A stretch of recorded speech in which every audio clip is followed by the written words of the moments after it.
हा कार्यक्रम जॉयस मायर सेवाकरांच्या मित्रांनी आणि भागीदारांनी शक्य केला आहे. मला हे जाणून घ्यायला आवडेल की किती जण रोज प्रार्थनेत देवाला विचारतात की मी तुझ्यासाठी काय करू सांग, मी आज कुणाचं भलं करू सांग, मी कुणाला मदत करू, मी काय करावं ते मला दाखवून दे देवा, मी तुझी सेवा करत राहीन. मी जे करायला हवं ते मी करू शकेन, कारण परमेश्वराच्या सामर्थ्याने माझं जीवन बदललं आणि तो तुमचंही बदलेल. सगळ्या प्रश्नांची उत्तरं परमेश्वराच्या वचनात आहेत. मी जॉयस मायर आहे आणि मला विश्वास आहे की परमेश्वर तुमच्या सगळ्या वेदना दूर करील. या आठवड्यात मी तुम्हाला शिकवणार आहे ईश्वरी स्वभाव विकसित करण्याविषयी. किती जणांना आत्मिकदृष्ट्या वाढून ख्रिस्तासारखं बनायचंय? आध्यात्मिक परिपक्वता. अलीकडेच देवाने मला आध्यात्मिक परिपक्वतेची साधी सोपी व्याख्या दाखवून दिली आणि मला खात्री आहे की या व्याख्येपेक्षा बरंच काही त्यात आहे आणि मला ती आवडते. तुम्ही जरूर विचार करा यावर. आध्यात्मिक परिपक्वता म्हणजे देवाकडे मागणी करत राहण्यापेक्षा तुम्ही त्याच्यासाठी काय करू शकता हे त्याला विचारणं होय.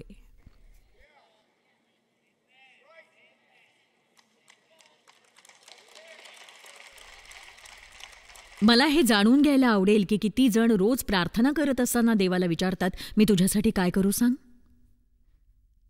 मी कुणाचं भलं करू, मी कुणाला मदत करू, मी काय करावं ते मला दाखवून दे देवा, मी तुझी सेवा करत राहीन. मी हे रोजच्या रोज करायला सुरुवात केली मला वाटतं 3-4 वर्षांपूर्वी. आणि तुम्ही लोकांचं म्हणणं ऐकलत ना तर चकित व्हाल. म्हणजे तुम्ही लोकांचं ऐकण्याची सवय लावली तर ते तुम्हाला सांगतील त्यांना काय हवं आहे, त्यांच्या काय व्यथा आहेत, त्यांना काय मिळालेलं आवडेल. आणि एक सांगू, एखाद्याला काही देण्यासाठी तो गरजूच असायला हवा असं नाही. बऱ्याच लोकांना फक्त आशीर्वादच घ्यायला आवडतात. त्यांच्याकडे तुमच्यापेक्षा जास्त पैसे असतात, त्यांना तुमचे आशीर्वाद हवे असतात. देणं ही सगळ्यात मोठी गोष्ट आहे ज्यात तुम्ही तज्ज्ञ बनू शकता खरं तर. म्हणजे मला असं म्हणायचं की देण्यात प्रवीण व्हा. जर तुम्हाला तुमच्या जीवनात आनंद हवा असेल तर देणारे बना. फक्त दानार्पणाच्या वेळी देऊ नका, तर जीवनातच देणारे बना. देणं ही जीवनशैली बनवा.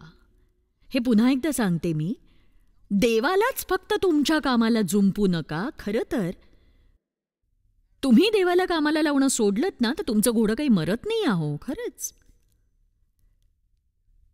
तुम्ही मागण्यापूर्वीच तुम्हाला काय हवंय ते देवाला माहीत असतं. फक्त देवाकडे मागणं वेगळं आणि एखाद्या गोष्टीसाठी तगादा लावणं वेगळं. तुम्ही काही एक न करता देवाकडे अट्टहास करू नका.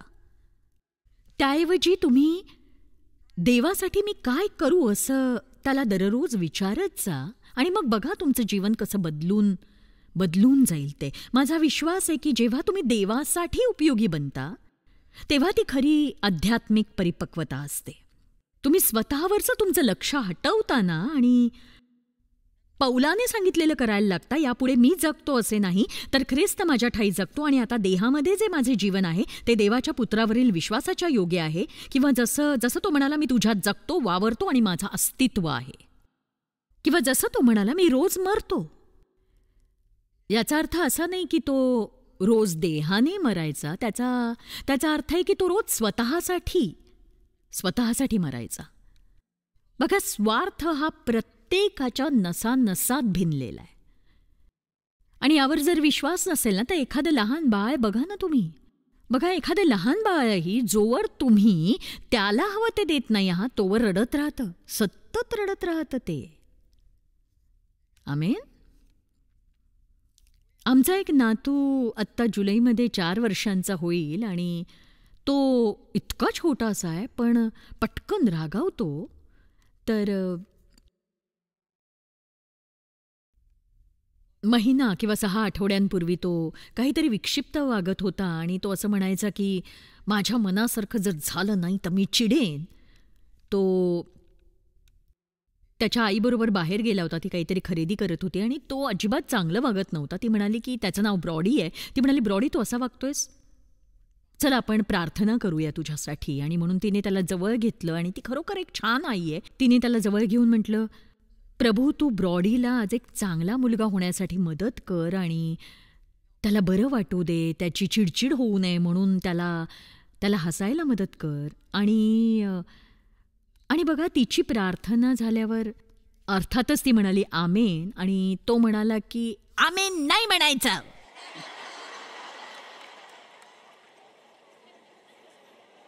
तर तो त्या प्रार्थनेशी सहमत नव्हता. आणि मला वाटतं की जेव्हा देव आपल्याला काही सांगू पाहत असतो तेव्हा आपली वृत्ती अशीच असते, आमेन नाही. कारण आमेन म्हणणं म्हणजे हो तसं होऊ दे असं म्हणणं. त्यामुळे त्या बालकाला त्याच्याशी करार करायचा नव्हता. आत्मिक बालक. आणि हे किती दयनीय आहे जेव्हा कोणीतरी 30 वर्षांपासून ख्रिस्ती आहे आणि अजूनही आत्मिक बालक आहेत. आपलं तारण झालं की पुढे काय घडायला हवं, तर आपली वाढ व्हायला हवी ख्रिस्तामध्ये. ख्रिस्तामध्ये. आणि ही एक प्रक्रिया आहे. या एका प्रक्रियेवर संपूर्ण आयुष्य चालतं. आपलं वाढणं कधीच थांबत नाही. आपल्याला सुधारण्याचा मार्ग दाखवणं देव कधीही थांबवत नाही. आणि मी कृतज्ञ आहे की देव मला एकटीला सोडत नाही आणि मला आहे तशीच राहू देत नाही. तो मला पुढे ढकलत राहतो, त्याच्यासारखं होण्यास मार्ग दाखवत राहतो तो मला. आमेन. तर पौल करिंथ मंडळींचे प्रश्न सोडवतोय कारण ते तारण पावलेले आणि पवित्र आत्मा प्राप्त झालेले लोक होते. ते त्यांच्या आत्मिक वरदानांचा उपयोग करत होते. पण लक्षात ठेवा की त्यांना वरदान दिलं गेलं. ते मिळवण्यासाठी तुम्ही काही करायची गरज नाही. तुमच्याकडे आत्मिक वरदान आहे म्हणजे असं नाही तुम्ही आत्मिकरित्या परिपक्व आहात. आमेन.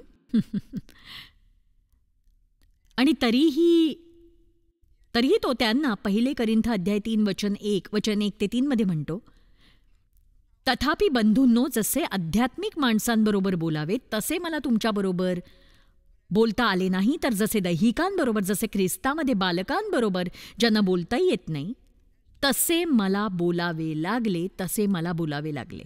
आणि बघा आता मी विस्तारित बायबलमधलं सांगतेय. मला ते आवडतं, मी ते नेहमीच वापरते. मला ते आवडतं कारण मला ग्रीक वाचता येत नाही आणि समजतही नाही. आणि विस्तारित बायबलमध्ये ग्रीकमधील काही भाग विस्तृतपणे इतर भाषांतरांपेक्षा थोडं अधिक त्यात असतं. आणि तो इथे असं म्हणतोय की अद्याप बोलू शकत नाही. आता याचा अर्थ काय आहे? नक्कीच ते बोलू शकतात. याचा अर्थ असा होतो की त्यांना कसं बोलावं हे माहीत नसतं. आणि एक सांगू, तुम्ही एखाद्या व्यक्तीचं ऐकलत ना, तर सर्वप्रथम जर तुम्ही कुणाचं ऐकलं तर ते ख्रिस्ती आहेत की नाही हे ओळखायला तुम्हाला फार वेळ लागणार नाही. आणि जर तुम्ही ख्रिस्ती लोकांना ऐकलं तर फार वेळ लागणार नाही. ते आत्मिकदृष्ट्या किती परिपक्व आहेत हे तुम्हाला कळायला. खरंच परिपक्वता खरंच खूप महत्वाची असते. जेव्हा ते स्वतःबद्दल बोलतात, जर ते स्वार्थी असतील तर त्यांना सुधारणा आवडणार नाही. ते गर्विष्ठ होतील. जास्त वेळ न घेता तो म्हणाला, मी तुमच्याशी प्रौढांसारखं बोलू शकत नाही. तो म्हणाला मी तुम्हास दूध पाजले, वचन 2, जड अन्न नाही, कारण तुम्ही अजून त्यासाठी तयार नाही, मजबूत नाही. तरीही तुम्ही पुरेसे मजबूत नाही. आता बघा, दूध आणि जड अन्नामध्ये नक्की काय फरक आहे? तर आपण बाळांना दूधच देतो नाही का? मग तुम्ही हळूहळू त्यांना जड अन्न द्यायला सुरुवात करता. आणि बघा, वचनाचं दूध हा संदेश आहे की जे बालक ख्रिस्ती, नवीन ख्रिस्ती आहेत ते हे पचवू शकतात. आणि असं आहे की देव माझ्यासाठी काय करू शकतो, तो माझ्यावर किती प्रेम करतो, किती अद्भुत आहे. या सगळ्या त्या चांगल्या गोष्टी आहेत. ते चांगलं आहे. सुरुवात करायला ती चांगली जागा आहे. ते लोकांना आकर्षितही करतं ज्यांचं नुकतंच तारण तारण झालंय, त्यांना सुरुवातीलाच मजबूत व्हायची गरज नसते. त्यांना देवासोबतच्या त्यांच्या नातेसंबंध प्रस्थापित व्हायचंय, हे जाणून घ्यायचंय की तो त्यांच्यावर प्रीती करतो, तो त्यांच्यासाठी काही करू इच्छितो, प्रार्थनेचं उत्तर देतो. पण जर एवढंच सगळं त्यांच्याकडे असेल तर त्यांची वाढ खुंटेल. मी त्याला डेझर्ट संदेश असं म्हणते. प्रत्येकाला मिष्टान्न आवडतं, पण आपणा सगळ्यांना माहिती आहे की आपण फक्त मिठाईवर जगलो तर आपण जास्त काळ जगूच शकणार नाही. आपण खूप आजारी पडू आणि जड अन्न म्हणजे अधिक मजबूत असे संदेश असतात. ते असे संदेश जे वर्तनाचा सामना करतात. ते असे संदेश असतात जर ते तुम्हाला नीट समजले ना तर तुमचं जीवन बदलून जाईल.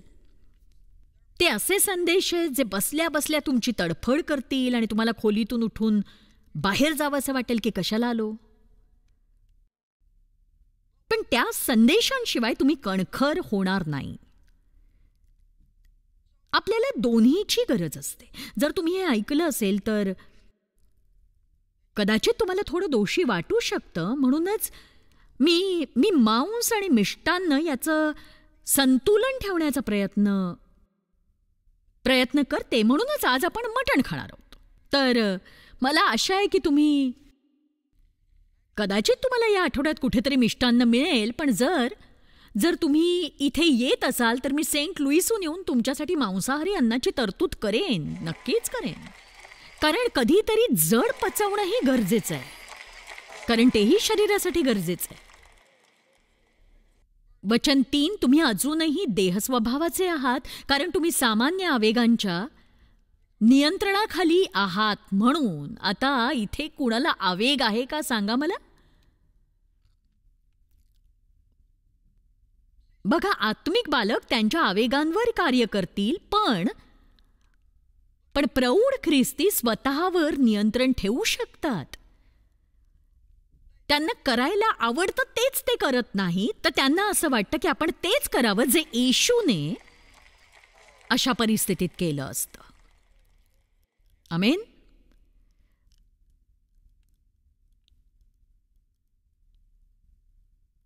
आणि तुम्ही जितके मोठे व्हाल तितकं तुम्ही ते कराल. शेवटी असं होतं की तुम्ही नेहमी येशूसारखेच वागतात. जोवर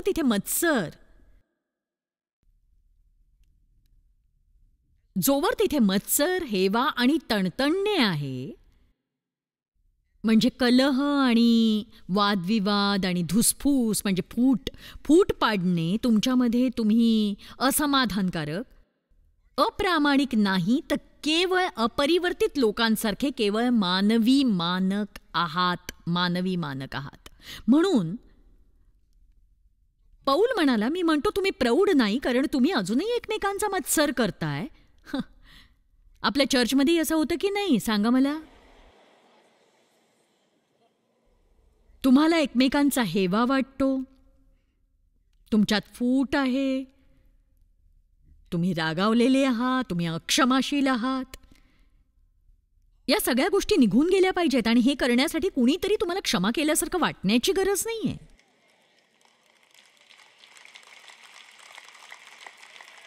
तुमच्यापैकी काहींना असं वाटतं आणि काहींना वाटतं की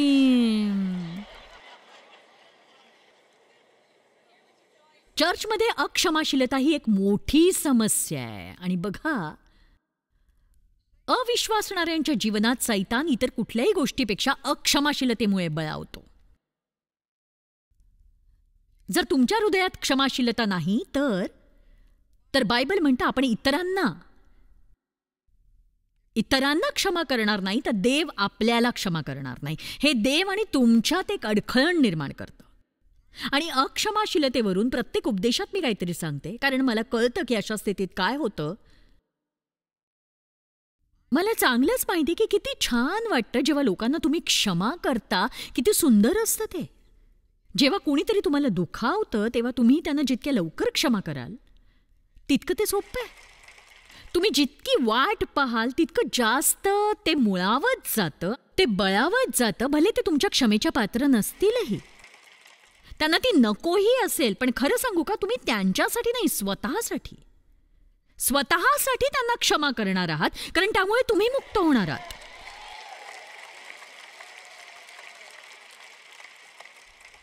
तुमच्या मनात कुणाबद्दल काही असेल, त्यांचं सगळं चांगलं चाललं असेल, त्यांना परवाई नसते तुम्हाला काय वाटतं याची. त्यामुळे तुमच्या भावना दुखावल्या जातात. आणि जर आपण देवाचे समजूतदार माणसं असू ना, तर आपल्याला वाटतं त्याप्रमाणे आपण जीवन नाही जगू शकत. आपल्याला ते नेहमीच वाटतं, पण त्या भावनांना आपल्यावर ताबा मिळवू देऊ नका, नियंत्रण ठेवू देऊ नका. त्या काय आहेत हे ओळखा आणि म्हणा की मला कसं वाटतं याची मला पर्वा नाहीये, मी अजूनही योग्य तेच करण्याचा निर्णय घेणार आहे. हे सगळं आठवड्याच्या शेवटी असेल आणि मला आशा आहे तुम्ही घेतलेला प्रत्येक निर्णय तुमच्या लक्षात राहील. तुम्हाला माहीत असेल की योग्य मार्ग एक असतो आणि एक अयोग्य मार्गही असतो. तुम्ही कुठल्या मार्गाने जाता हे तुमच्यावर आहे, तुमच्यावर अवलंबून आहे. आमेन.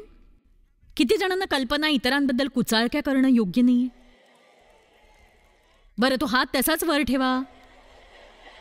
तरीही कुचाळक्या करणारे किती आहेत?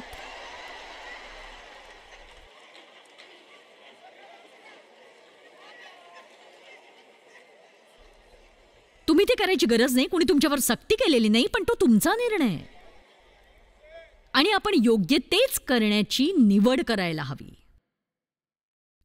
मला सांगा, किती जणांना कल्पना आहे की खरं तर इतरांचा न्याय करता कामा नये, आणि तरीही तुम्ही इतरांचा न्याय करता का? चला, हा आठवडा थोडा निर्णयात्मक आहे, नाही का? बघा, काही चांगल्या गोष्टींची आपण सुरुवात करतो, पण मग त्या विसरून जातो आणि त्या आपण पुन्हा सुरू कराव्यात म्हणून देवाला आपल्याला थोबाडीत मारावी लागते. एक सांगू, खरं तर शेवटी आपल्याला गरज असते ते आपलं काय चाललंय ते बघण्याची.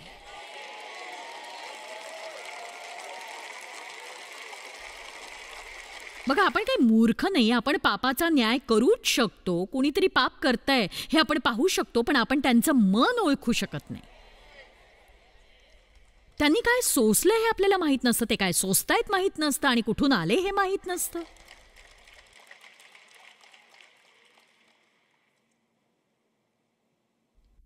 बघा,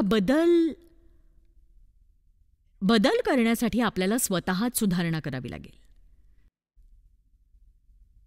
देव आपल्याला त्याचं वचन देतो आणि जर आपण ते स्वीकारलं तर त्याला ते आवडेलच. किती जणांनी आपल्या मुलांना असं म्हटलंय, माझं ऐकलं असतंस ना तर तुझ्यावर ही परिस्थिती नसती आज. माझं ऐकलं असतंस ना तर तुझा मोबाईल काढून घ्यावा लागला नसता मला. माझं ऐकलं असतंस ना, माझं ऐकलं असतंस ना तर आज परिस्थिती जरा वेगळी असती. तर देवाची इच्छा आहे की आपण त्याचं ऐकावं, आणि जर ऐकलं नाही ना तर तो आपल्या परिस्थितीला स्पर्श करेल, आणि ते आपल्या स्वतःच्या भल्यासाठी आहे. बायबल म्हणतं की ज्या सगळ्यांचं पोषण दुधावर होतंय, पुन्हा एकदा दुधाच्या बाटलीकडे वळलोय आपण, तर ते सगळे धार्मिकतेच्या सिद्धांतात अगदी नवशिके असतात. तर लोक वचनाचं जडांना न पचवता फक्त दुधावरच का पोसतात बरं? कारण जड अन्न तुमचं वर्तन सुधारतं, आणि तुम्ही ख्रिस्तामध्ये कोण आहात हे तुम्हाला माहीत नसेल तर तुम्ही ते हाताळू शकत नाही.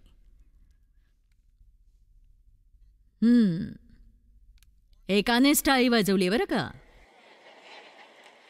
तर समजलं का तुम्हाला काय म्हणायचंय ते? तुम्ही ख्रिस्तात कोण आहात? ख्रिस्ताने आपलं पाप घेतलं, त्याने आपल्याला त्याचं नीतिमत्व दिलं. आपण ज्याची कल्पना करू शकतो त्यापेक्षा ते अधिक अद्भुत आहे. आपला देवाशी समेट झालेला आहे.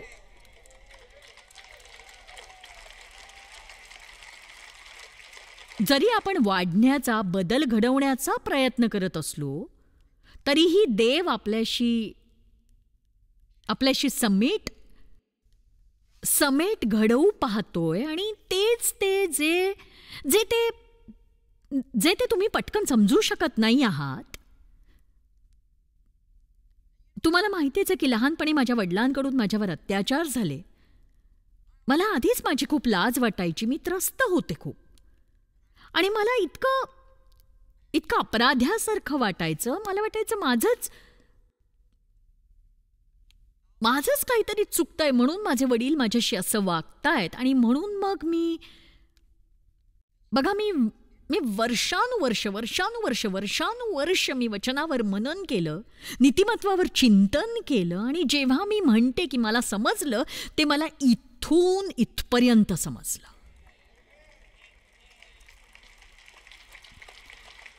आणि मला विश्वास आहे की देवाने माझ्यावर निस्वार्थ प्रीती केली. त्याने माझ्यावर तितकीच प्रीती केली जेव्हा मी तितकीच वाईट वागत होते. आणि एक सांगू का,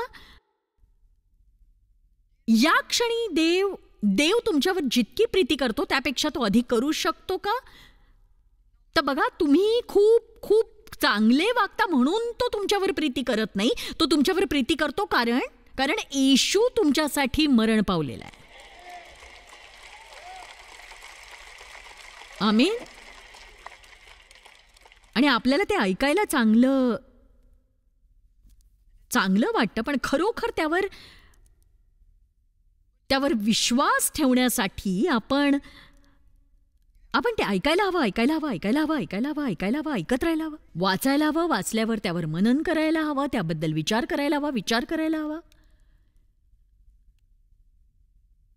बघा, बायबल वचनावर मनन करण्याविषयी अनेक ठिकाणी सांगतंय. त्याचा अर्थ असा की ते तुमच्या मनात घोळवा आणि त्याबद्दल विचार करा. तो म्हणतो की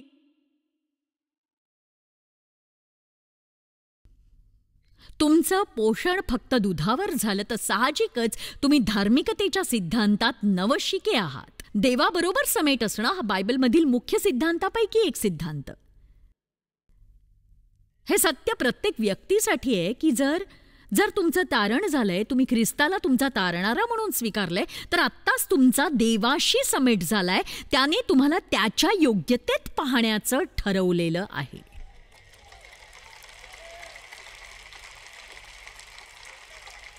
बघा, जेव्हा आपण खरोखर विश्वास ठेवण्याच्या टप्प्यावर पोहोचतो तेव्हा आपण किती आनंदी होऊ शकतो. वा, कारण तुम्ही इतरांचे देवासोबतचे घनिष्ठ असे नातेसंबंध पाहता तेव्हा तुम्ही पाप करत नाही, तुम्ही मुद्दाम पाप करत नाही. पण बघा, आपण पाप करतो तेव्हा आपल्याला त्याची जाणीव होताच आपण पश्चाताप करतो. आणि येशूने त्या पापाची परतफेड केलेली असते. त्याला तुम्हाला क्षमा कर असं सांगावं लागत नाही. त्याने खरं तर ते आधीच केलेलं असतं. तुमच्यासाठी आधीच उपलब्ध असलेली क्षमा मिळवणं एवढंच तुम्ही करायचं. ती क्षमा तिथे आहे तुमच्यासाठी.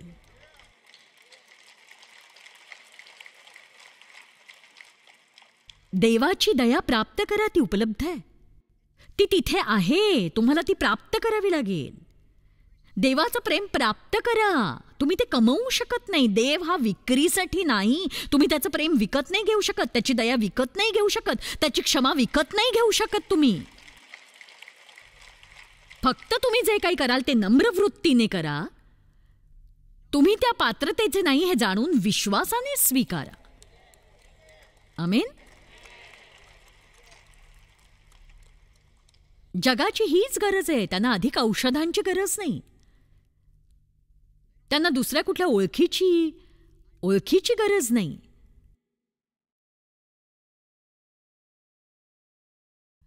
ते ख्रिस्तात कोण आहेत हे जाणून घेतलं पाहिजे. त्यांनी ते देवाला प्रिय आहेत हे जाणून घेतलं पाहिजे.